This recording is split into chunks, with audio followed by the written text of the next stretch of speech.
Capítulo 17. Imanência e transcendência. Levados por outras linhas de pensamento, não foi possível, nos capítulos precedentes, abordar o problema da imanência e transcendência, senão em relação a outras questões. Cuidamos agora de retomá-lo para encará-lo diretamente e esclarecê-lo com mais exatidão. Porém, antes de entrarmos em suas particularidades, quisemos aplicar as concepções precedentes, orientando-as também como experiência na vida espiritual de cada um. Voltemos às primeiras origens, que já vimos superficialmente no início do capítulo 15, à procura de Deus. Como já dissemos, antes de criar, Deus era o uno todo, que ainda devia tirar tudo de si. Como a criação ainda não havia sido feita, também não havia o sistema nem o antissistema. Portanto, não havia dualismo de aspectos, mas somente o uno. Com a criação, o uno se distinguiu em criador e criatura, então de natureza puramente espiritual, e nasceu o sistema.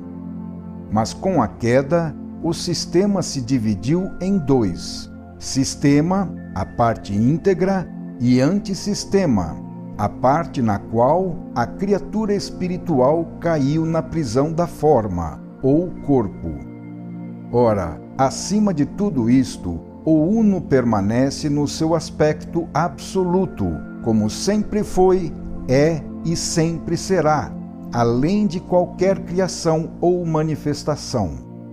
Este é o Deus no seu aspecto transcendente, sem dualismo e acima dele, invulnerável e perfeito. Deus, no seu aspecto imanente, não poderia existir a não ser como algo que não constituísse ele mesmo, pois, obviamente, não poderia deixar de ser imanente em si mesmo. E Deus imanente encontra-se na criação, tanto no sistema que se conservou íntegro, onde ele permanece em sua perfeição, como no sistema desmoronado, onde ele, por amor, desceu à imperfeição para reconduzi-la à perfeição originária. Mais exatamente, a imanência e o dualismo transcendência-imanência nasceram no ato da criação. Costuma-se chamar de imanência somente a presença de Deus em nosso universo decaído, porque esse é o único universo que percebemos.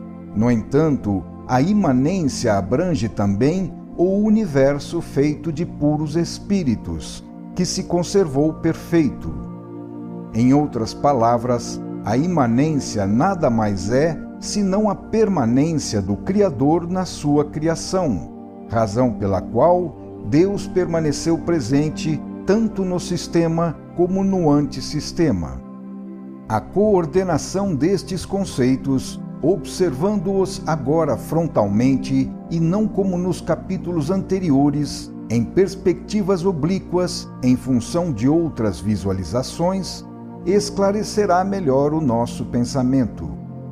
A transcendência, portanto, é o princípio de natureza abstrata que, no aspecto imanência, desce até as formas para animá-las, mas que, no aspecto transcendência, permanece inalterado, acima de qualquer criação. Assim como a existência de Deus transcendente é demonstrada pelo fato de que nesta criação nenhuma forma ou fenômeno pode existir, senão em consonância com um princípio que oriente seu transformismo, também a existência de Deus imanente é revelada pelo fato de que o princípio transcendente não pode atuar senão assumindo uma forma em todo ser ou processo fenomênico. É assim porque o transcendente dirige o imanente, o perfeito guia o imperfeito para levá-lo à perfeição. Eis a razão e o íntimo significado do fato de verificarmos que nosso universo está em evolução, está caminhando da imperfeição para a perfeição.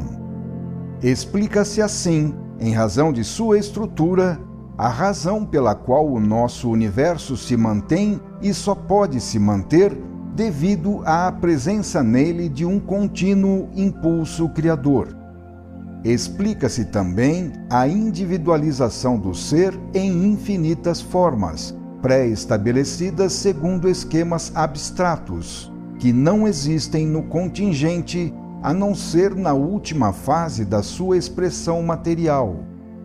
Onde mais estariam elas antes de se manifestarem, senão no transcendente, que se põe em contato com elas por meio do imanente?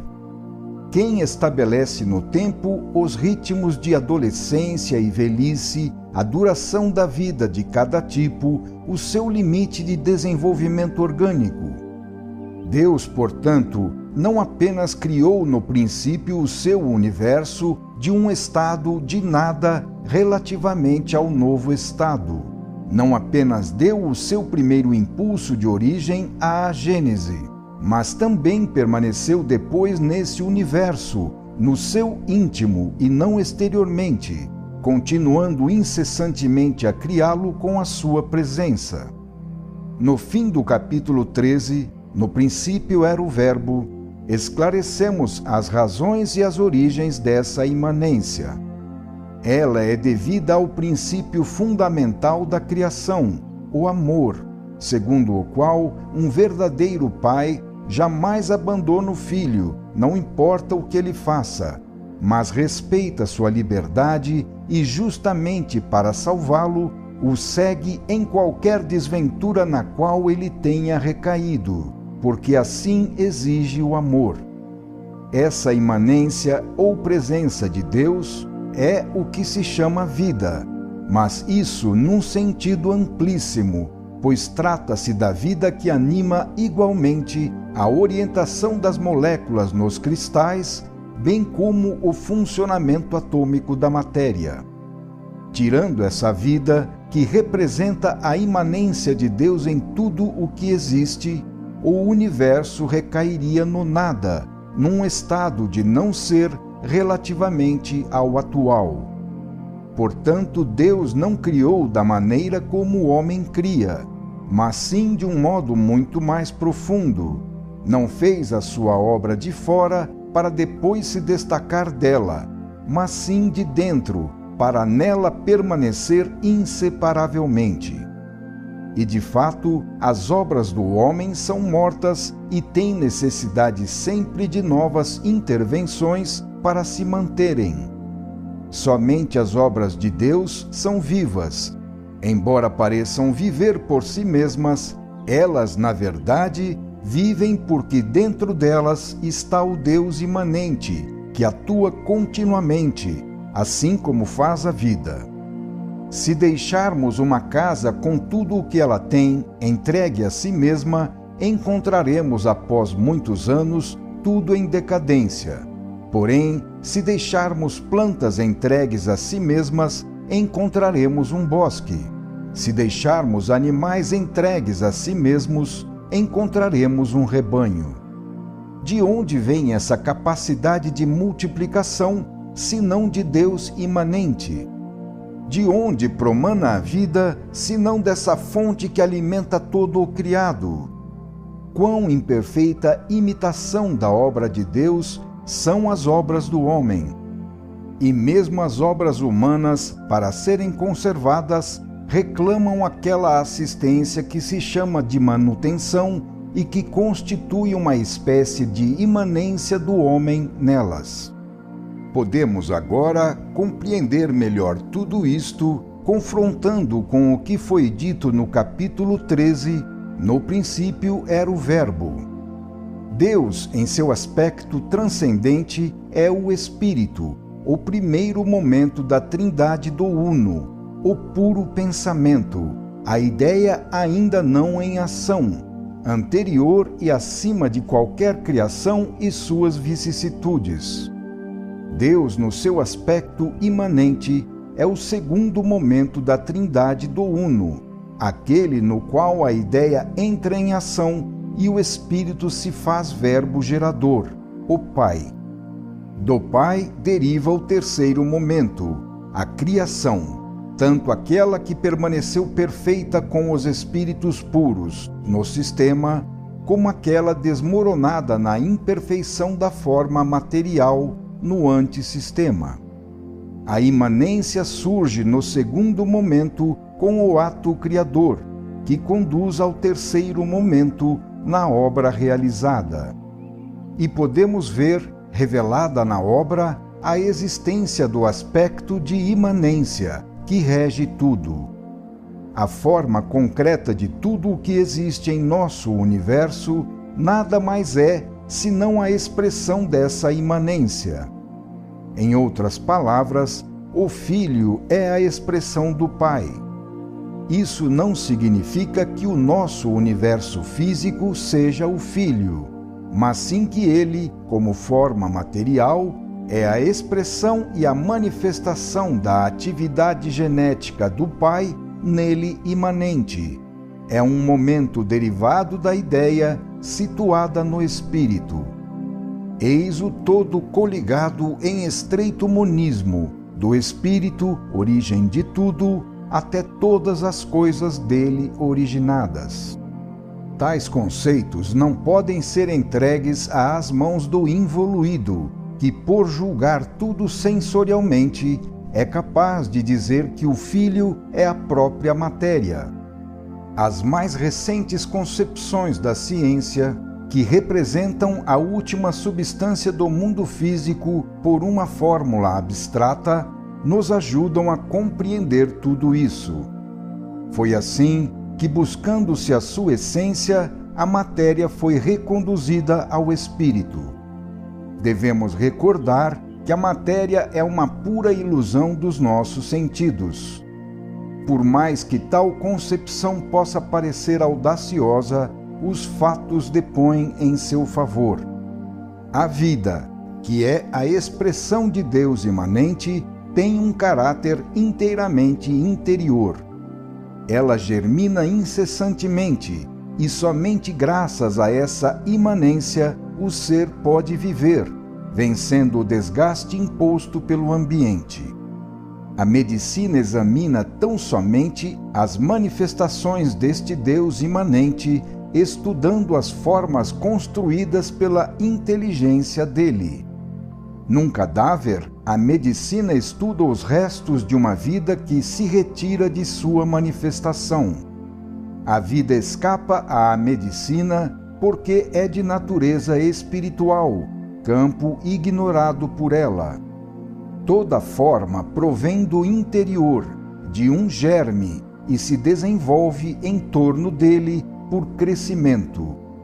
Todo germe é filho de outro germe e assim por diante. O ato originário da primeira Gênese repete-se no mesmo modelo em continuação. O fato de que nada pode existir senão por filiação nos diz que o nosso universo é regido pelo princípio do Filho. Todo esse processo genético permanece, porém, um enigma indecifrável se não nos reportarmos ao primeiro ato genético executado pelo Pai. A vida é um atributo da alma, que é interior ao ser. É na alma que está o centro e a síntese de todas as sensações. Tudo caminha do ambiente para o espírito e do espírito para o ambiente, sendo esta a base da experiência pela qual o eu pode crescer e evoluir. É no interior da matéria que se encontram os velocíssimos circuitos atômicos que lhe estabelecem a solidez. O crescimento por multiplicação celular, como a cicatrização das feridas por reconstrução dos tecidos lacerados, provém do interior. Tudo provém do interior, tanto a chamada força curadora da natureza, que preside à conservação de nosso organismo, como todas as sábias diretivas de nosso funcionamento orgânico, tão automático que o desconhecemos. Tudo provém dessa presença de Deus imanente. Esse pensamento diretor está tão bem oculto nas profundezas que a ciência ainda não soube encontrá-lo. Embora tendo sob as vistas a sua expressão, ela só encontra seus efeitos. Esse pensamento está tão oculto que sua presença é ignorada, mas isso apenas porque ele se furta à análise sensória, que chamam de objetiva, embora nada seja tão pouco objetivo quanto ela. E desta forma, chega-se até o ateísmo, enquanto nos encontramos mergulhados nessa atmosfera divina na qual respiramos e vivemos. Esta interioridade do Deus imanente em seu universo, que, embora sendo imanência, concebemos como material, porque a materialidade é uma ilusão, nos leva a considerar as relações entre a alma e o corpo no homem. O corpo também é a expressão de um espírito animador, que se reveste de uma forma física. E é lógico que seja assim, pois segue o princípio dos esquemas de tipo único. Do mesmo modo, também se poderia conceber Deus, no seu aspecto imanente, como a alma do nosso universo. Em ambos os casos, a forma matéria está na periferia, no exterior, sendo alimentada do interior, onde se encontra o princípio, a vida. Em ambos os casos, tudo é inteligentemente orientado e guiado do interior. A forma é gerada pelo espírito. Assim como o corpo humano é constituído pela alma, seu princípio vital, também o universo físico foi formado pelo Verbo, o Pai. O fato da alma humana, tal como o Deus imanente, estar tão entranhada na forma, a ponto de somente poder viver em um corpo, nada mais representa senão um caso particular da universal imanência de Deus. E o que mais poderia ser essa substância pensante, matéria-prima de nosso universo, senão o espírito? Prossigamos na observação do paralelismo. Se suprimirmos a alma no homem, teremos um cadáver. E o que poderia restar do universo se dele fosse retirada a manifestação da inteligência diretora, o espírito, fazendo cessar a presença do princípio vital, o Pai? Do mesmo modo, ao fim da existência na forma, a alma humana se retrai para o interior da sua manifestação, assim como o Deus imanente, ao término da vida do cosmo, irá se retrair para o íntimo dessa sua manifestação, vindo a coincidir no fim do ciclo, como já dissemos, com o ponto de partida, o Deus transcendente. E assim como todo o universo exprime em sua evolução o gradual retorno da imanência à transcendência, também a alma, por meio de sua evolução, aproxima-se sempre mais do Deus transcendente, daquela perfeição gradativamente alcançada pela imperfeição, buscando em cada morte alcançar na fonte primeira uma nova energia para uma nova vida. Isto porque, com a queda, os espíritos se precipitaram na periferia, não lhe sendo possível senão uma vida fragmentada, em que a cada morte, fenômeno inevitável nesse plano, é necessário voltar ao centro para conseguir um novo impulso dinâmico, sem o qual não se suporta outra vida. Como já vimos, esta é a razão pela qual o desenvolvimento jamais ultrapassa as dimensões estabelecidas no esquema de um dado tipo de ser. Assim, também podemos compreender agora por que aquela carga vital que recebemos, a qual o espermatozoide e o óvulo, embora a contenham, não geram, pois a recebem do Espírito para ser desenvolvida, possui uma duração limitada e vai se exaurindo até a morte. Estes paralelismos nos permitem compreender também o porquê deste cíclico retorno da juventude e velhice em todas as formas da vida, tanto no indivíduo como na família, nas nações, nos impérios, nas civilizações ou na humanidade. Trata-se tão somente de repetições em dimensões menores do ciclo máximo, que do aspecto de imanência de Deus retorna para coincidir com o seu aspecto de transcendência. Quanto menor a unidade da individualização tomada para exame, tanto menor é o seu ciclo e tanto mais rápida é a sucessão deles. Mas em cada caso, do homem às nações, à civilização, à humanidade, ao universo, o esquema é sempre o mesmo. Temos, portanto, dois momentos. No primeiro momento, é o espírito que trabalha para fazer uma forma para si, organizando uma expressão sua no plano exterior, o que resulta num corpo para o homem, num governo para as nações, numa ordem para as civilizações, numa sede planetária para as humanidades, num organismo cósmico para o universo. No segundo momento, inversamente, é a forma física que se consome em favor do espírito, enriquecendo-o de todas as experiências realizadas na vida. Assim como na juventude do indivíduo, temos um período de construção física e depois, com a velhice, o declínio da forma em benefício do desenvolvimento da consciência, também temos no universo a formação de um substrato feito de matéria e depois um período de destruição física acompanhado de uma paralela expansão vital sempre maior no plano espiritual. Isto confirma o que já dissemos algures, afirmando que o universo físico acabará por desintegração atômica, no processo que vai de gama para beta, e que o universo biológico, ou vida, terminará com a espiritualização da forma física, no processo que vai de beta para alfa. Essa espiritualização pode parecer um final para o ser situado na matéria, mas tudo é relativo ao ponto em que se coloca o observador. Nós chamamos de existência a vida na matéria porque a nossa vida se desenvolve na periferia.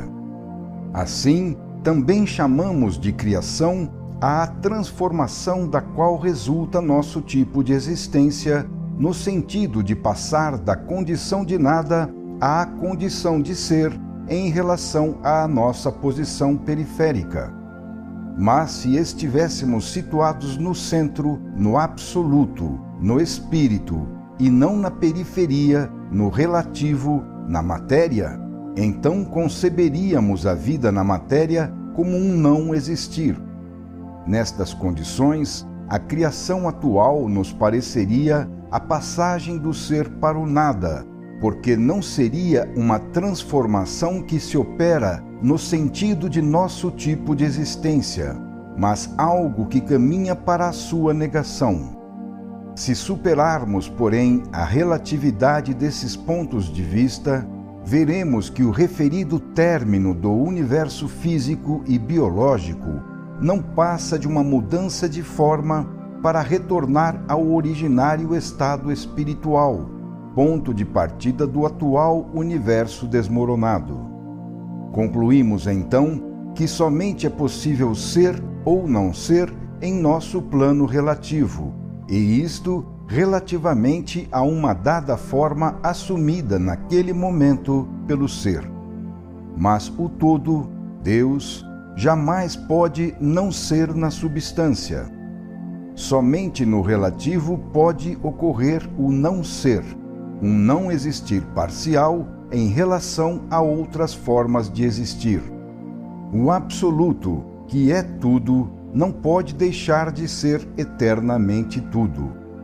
O paralelismo entre a unidade alma e corpo e a unidade Deus imanente e universo nos ajuda a compreender as relações entre Deus transcendente, a primeira origem de tudo, e esta sua incomensurável criatura coletiva, que é o universo. Enquanto, em seu aspecto transcendente, Deus é invulnerável, estando acima de qualquer criação sua e de suas alternativas, ele também pode, através de seu aspecto de imanência, permanecer presente, agir, guiar e, assim, tudo reconduzir do estado imperfeito em que o sistema desmoronou para o estado perfeito em que Deus é. Assim, compreende-se a ação à distância, que é inimaginável de outro modo e que poderia nos induzir até a pensar num Deus ausente, desinteressado da sorte de uma criação abandonada a si mesma. Compreende-se a imperfeição, o estado de contínua formação e o fenômeno da evolução, que reinam em nosso universo. Compreende-se que esse transformismo é um estado transitório, decaído, impróprio do ser perfeito, entrevendo-se a meta que nos espera a todos, o ponto de chegada de tanto trabalho. Pode-se agora alcançar a definição de uma importante questão, perguntando se Deus é pessoal ou impessoal. O aspecto transcendente leva à concepção pessoal. O aspecto imanente leva à concepção impessoal. No primeiro caso, Deus é centro, um núcleo, um eu sou, o todo uno, que possui todas as características da personalidade, semelhantes às que encontramos no menor eu humano.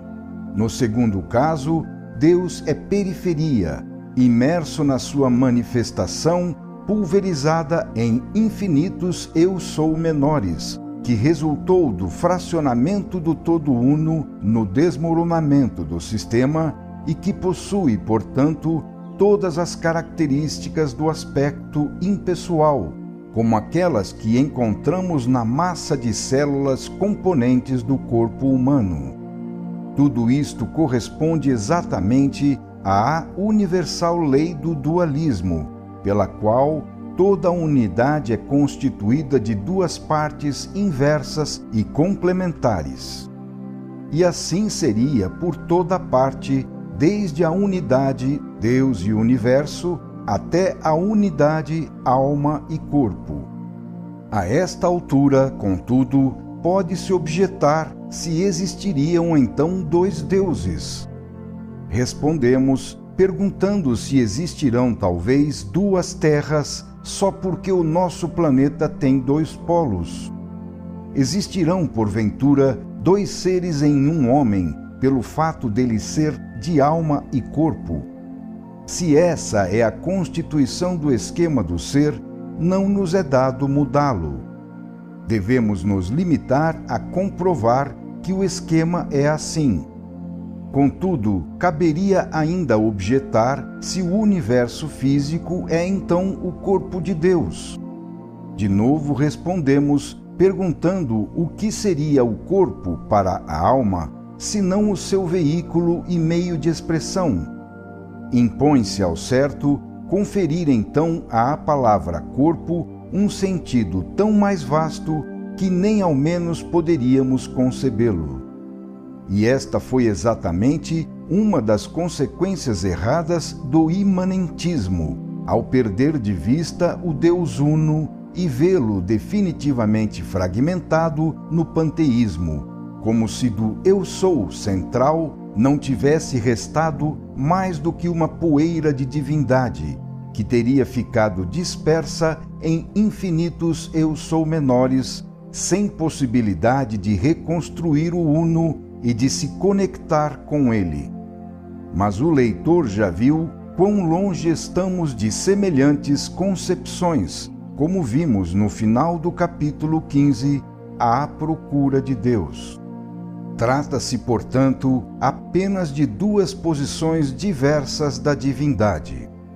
No polo transcendência, temos Deus em seu aspecto unitário e estritamente pessoal. No polo imanência, temos Deus em seu aspecto multíplice, constituído por um panpsiquismo, por uma presença pulverizada no particular até o panteísmo, concepção que é o resultado natural da cisão no desmoronamento. Na verdade, panteísmo significa a presença de Deus na multiplicidade, a sua imanência. O erro está em se ter buscado não conjugar, mas sim contrapor estas duas verdades complementares, feitas para se completarem reciprocamente, que é o único modo de reconstruir completamente o conceito de Deus. Resultou daí uma unilateralidade de visão, originando polêmicas destituídas de outro sentido que não seja alcançar, através da luta entre opostos, a compreensão da relatividade das nossas concepções. É certo que Deus transcendente, situado acima de qualquer criação, representa a centralização máxima no eu pessoal. Mas também é certo que o desmoronamento do sistema, arrastando consigo Deus transcendente na imanência, necessária para manter e salvar o antissistema, explica e justifica o panteísmo. Então a visão panteísta é verdadeira, mas apenas quando concebida no polo imanência, pois torna-se erro quando concebida no polo transcendência, assim como também é verdadeiro o oposto princípio da personalidade, mas apenas se admitido no polo transcendência, pois constitui erro quando concebido no polo imanência. Enfim, o ser humano, que é feito à imagem e semelhança de Deus e seu universo, reflete bem estes conceitos, mostrando-nos o eu espiritual, pessoal e central, bem como o corpo físico, em cada célula do qual esse eu está imanente como origem da vida e da sensibilização. E tudo, do caso máximo ao mínimo, corresponde à lei universal das unidades coletivas, pela qual todos os elementos componentes do sistema convergem hierarquicamente para um único vértice, estritamente individualizado. Trata-se, portanto, de apenas dois aspectos, como sempre dissemos: o transcendente, ou de concepção não manifestada, e o imanente, de manifestação na criação, a qual deve naturalmente conter Deus, pois é a expressão dele.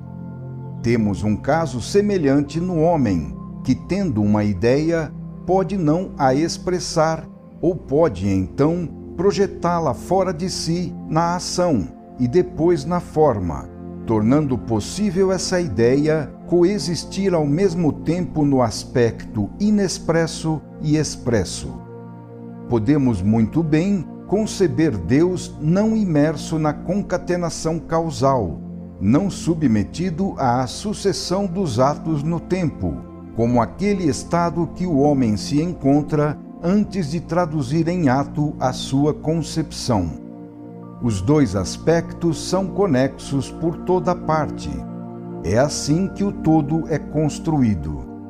De fato, os dois aspectos assemelham-se a dois amantes separados, uma unidade dividida, ambos desesperadamente desejosos de um recíproco amplexo para reconstituir a unidade.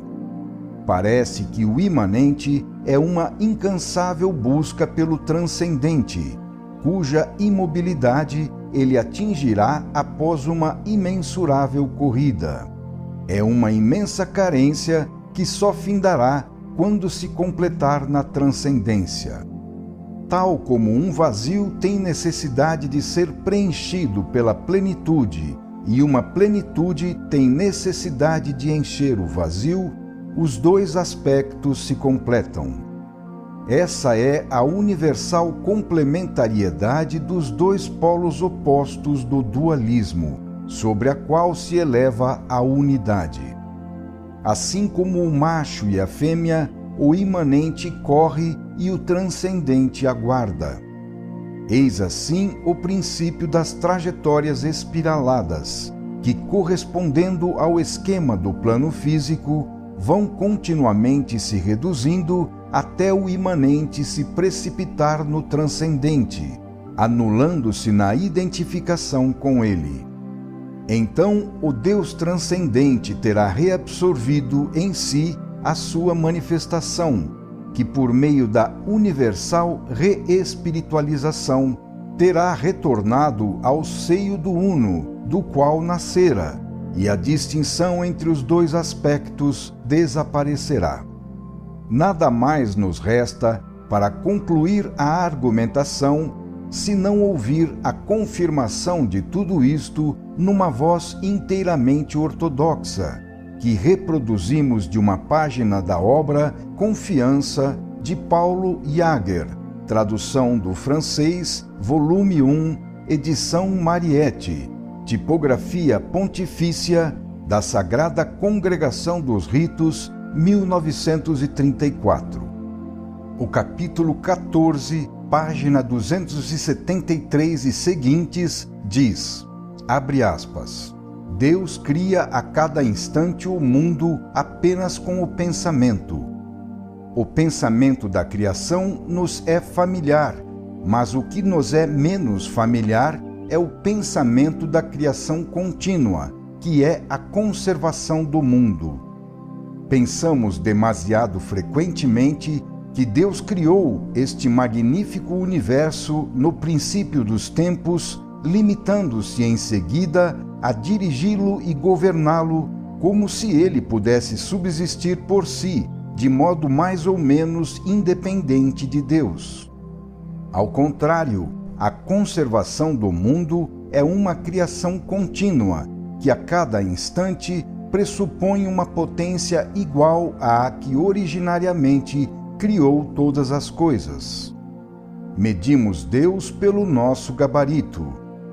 Quer executemos uma obra de arte, quer construamos uma edificação, uma vez completadas, estas coisas subsistem independentemente de nós. No máximo, velamos pela sua conservação e manutenção.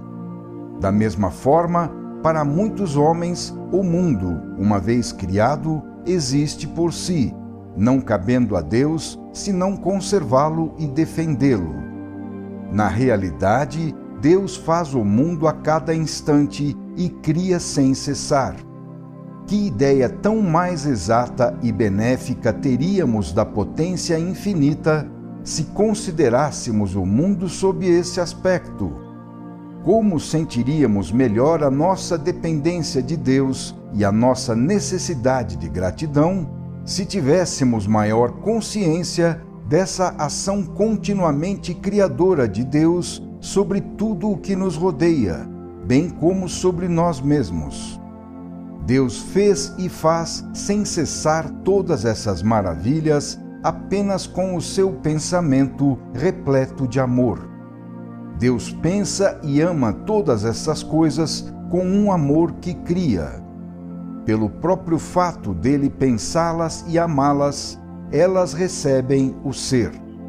Deus pensa todas essas coisas, cria só com o pensamento este mundo imenso. Todo o universo é o seu pensamento. Vós somente, meu Deus, produzis, criais, fazeis existir com o vosso pensamento apenas. O mundo inteiro é um poema magnífico animado pelo vosso pensamento. Ele está presente em cada criatura, para conservá-la no ser. Mas há uma coisa mais surpreendente ainda e bem pouco conhecida. O Espírito infinito, o ser sem limites, que cria todas as coisas com o pensamento, não se separa da sua criatura, que sem o seu auxílio cessaria de existir. A infinita inteligência está e permanece no fundo de toda criatura, no fundo de cada pensamento seu. Vem a ela, circula nela, embebe-a e a inunda de si mesma a cada instante. Mas Deus, imanente e transcendente ao mesmo tempo, está na sua criatura. Todo ser é como um tabernáculo de Deus. Quantos poucos, ó meu Deus, são aqueles que têm consciência disso? A criação inteira é como um templo do Altíssimo, 3 vezes santa. Tudo está repleto de Deus, tudo está impregnado dele. Deus inunda cada coisa. Como uma esponja imersa no oceano, o universo inteiro está envolto na imensidão do pensamento de Deus. Cada coisa é a obra-prima de Deus, nada de imperfeito. O Deus que não posso ver daqui de baixo está, todavia, em toda parte. Ele me circunda no mundo. Eu estou imerso nele, o grande oculto e o grande presente. Fecha aspas. Não se poderia descrever melhor o que é o nosso monismo e o nosso imanentismo, que foi confundido com o panteísmo. O nosso conceito, aqui exposto, de um universo manifestação é mantido pelo cardeal Nicola Cusano Venerável nestas suas palavras, abre aspas, o que é o mundo, senão a aparição invisível de Deus? Quem é Deus, senão a invisibilidade visível? Fecha aspas. E poderíamos repetir várias citações já transcritas no capítulo 15, À Procura de Deus. Não faltam, pois, mesmo no campo ortodoxo, confirmações de nosso ponto de vista.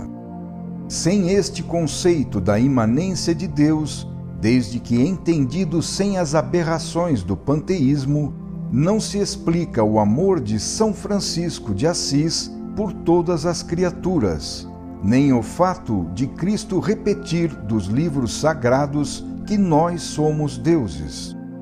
É toda a lógica do sistema, portanto, que prova a imanência, a qual está escrita e não se pode deixar de ler nessa lógica.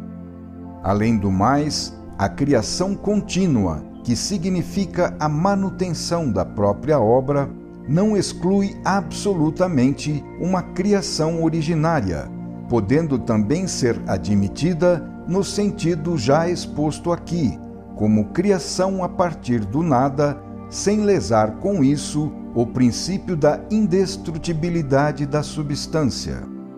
Também dissemos isto porque admitir a imanência repugna a alguns espíritos. Mas, assim como se observam os olhos de uma pessoa para perscrutar sua alma, e assim como cada ser possui um semblante que exprime o espírito animador de sua forma, nos dizendo da vida que o anima, também podemos perceber, olhando o rosto e os olhos deste nosso universo ilimitado, o seu princípio animador que tudo move, Deus. Final do capítulo 17.